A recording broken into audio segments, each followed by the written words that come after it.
This is your crypto news. Let's dive into it. It's the 4th of June. Starting with roll call here, just to ease everyone's mind here. This is what I think is true. Nothing's financial advice. Aging demographics. Because of this, less babies being born. Governments need to borrow their money to support GDP. Crypto, mainly Bitcoin, is a life raft as it offsets the annual 8% debasement, but also gains value due to adoption effects. If you're seeing people call for a Bitcoin top is already in and now we go down, I do not believe that. I really do not believe that. Video will come out today on what that's all about. But it's basically, from this viewpoint, there are less people being born, and then the solution to that is more debt. Okay.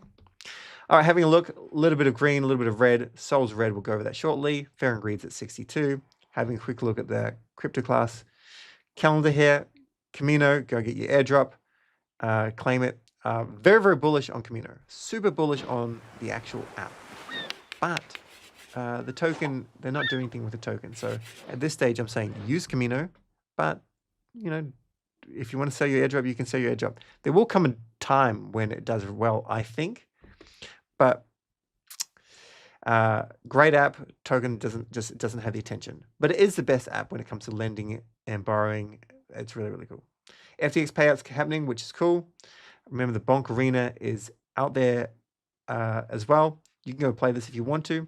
The Klano's mint ended yesterday, and the Jupe and Juice, they have their working group vote on. There's some people that are voting yes, some that are no. If you see a whole lot of stuff on the timeline against it, you're welcome to vote against. I don't mind. But just try and do a little bit of research. I know time is money or whatever, but do a little bit of research, because typically stuff that is against things or fudding things gets more attention than stuff that's actually pro. Personally, I wouldn't be going and spending a whole lot of, I wouldn't be trying to do what they're doing for the amount that they're asking, to be perfectly honest. In other words, I would want higher. I know it wouldn't get passed as easily, but I feel that it's not necessarily undervalued. I would say it's more fair value. But I would request more. Now, this is an interesting thing. The Trump token meme coin team, they're partnered with MagicEden, probably do a white label wallet for the Trump wallet app, which has been suspended, which is crazy. So that they can be seamless, and you can go and buy your Doge and your Cardano and whatever. Or who knows how it is. It's kind of interesting, but cool.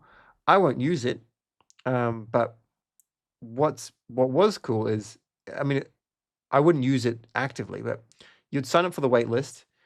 The app launches. There will be $1 million of Trump in rewards. Anyone who refers at least one other person will be entered into the 100K grand prize. Invite your friends. So it's a damn good idea, because it's damn good idea.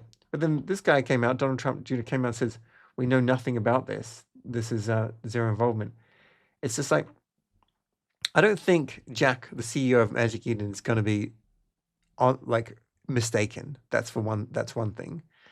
Secondly, I'm sure these guys are actually mistaken. Bit of a circus over there. And World Liberty Financial is just, they went and bought the local top of ETH and then sold it lower. Like, they're rubbish, absolutely rubbish. Overall, I'm bullish on crypto because it's a crypto-friendly administration with Trump in. But it doesn't mean that the sons are like all over crypto Twitter and know what the hell they're doing, to be perfectly honest. President Trump's Truth Social also filed for a Bitcoin ETF. And this is the biggest news here. PumpFun plans a $1 billion token sale at $4 billion valuation, which is absolutely crazy. They've made $750 million worth of revenue, and they're going to be trying to sell this token at a $4 billion token valuation. I don't think it's really good. This is what Cadence says. Cadence is a person I certainly trust in the ecosystem. Of course, we have to be respectful or coherent of the idea that he is a core contributor to Bonk, and Bonk has letsbonk.fun. So that is a competitor. But the truth is, Pump.fun is very extractive. Net positive, but extractive. Look at this. Pump Token News launched Tank Sol and Eco Meme Coin tokens, Fartcoin, whatnot. No sale or LPs in Sol. A big thank you for users with 10% of the supply as an airdrop.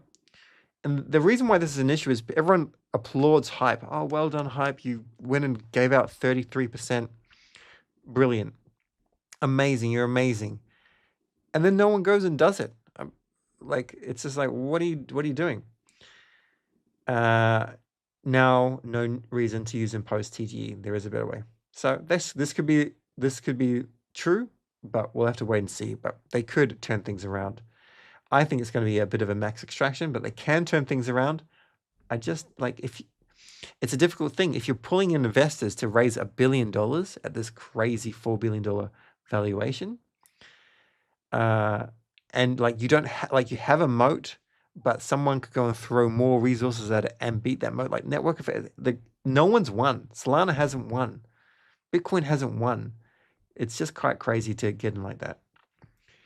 But I do agree with Mert here as well. They went through an accelerator, they raised a small round, they proceeded to make almost $1 billion in revenue, and they got this massive valuation, which I don't agree with the valuation amount or whatever, but they found product market fit. And the goal here is look for things that find product market fit. If you've gone and launched tokens off it, maybe you're going to get an airdrop. But I don't know how it's actually going to work, because most of the things that get launched are all rugs, but they made money off them, so they're probably going to reward the ruggers. Yeah, but this is what I'm seeing on my timeline right now. I don't want to bet against them or say you shouldn't use them. It's probably a good idea to try and have some upside with the token, and it may go higher if market makers push it higher. But I don't think the risk to reward is worth it. Clanstores ended up minting 97 Popkins packs. I thought between 100 and max 200, so we almost got to 100,000. This is $20 million worth.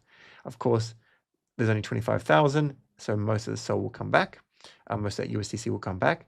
And the reveal will go live June 5th. And then I believe if your Popkins, if it escapes, runs away with their little animation, you're just going to get your USDC back. I think it's going to be pretty much instantaneous. That's what I think. I'm not entirely certain. But well done. They did well. They really did well. MetaDAO has put out this. There's a new proposal alert. Mounted Capital proposed to spend up to $1.5 million buying back Mounted tokens to NAV. It's trading now. It is currently in a pass. And with that in mind, you could go and buy the token. It's most likely to pass. And you just go and sell it higher. It's potentially free money. Not financial advice, but it's potentially free money. It's already started to move up significantly. I don't know how much they actually ended up raising. I think it was around like 5.9 million or something. Or you'd have to go and check, or we can put it in the notes. But even if it's a 20%, like buying some now, set a limit order and sell it, or put it, if you want some MET points or HawkFi, put into a DLMM. I think it's gonna go up. This will pass. They will buy it up. Over how long? I actually haven't looked at that. That's everything for today. Thanks very much for tuning in. Catch you in the next video. There will be another video out today on what's happening with the Bitcoin price. Is the cycle over? It is well worth a watch. Cheers.